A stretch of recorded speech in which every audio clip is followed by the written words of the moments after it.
Au final, je pense qu'il faut le dire, Travis Scott a été un très très mauvais producteur.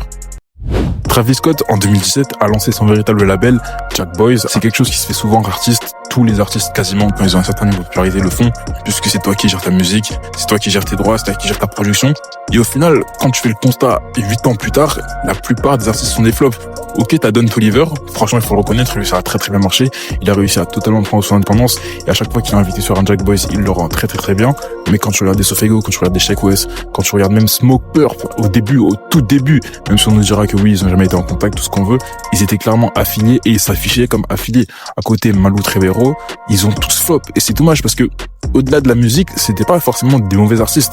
Après Malou, je sais pas, mais pour le reste, ils étaient plutôt bons. C'est juste qu'ils ont quasiment été bloqués en termes de sortie. Sheck Wes a un album, un véritable album qui a très bien fonctionné, et depuis, c'est la pagaille. Sofego a été bloqué pendant longtemps pour sortir son album, alors qu'à l'époque du confinement 2020-2021, il avait une vraie hype, il avait un vrai buzz. Ce qui fait qu'au final, ça invite vraiment à se demander si Travis était vraiment le meilleur chat pour ces artistes-là. Est-ce que s'ils avaient quitté, s'ils avaient intégré un autre label, ils auraient eu une gestion de carrière différente? En tout cas, c'est très intéressant.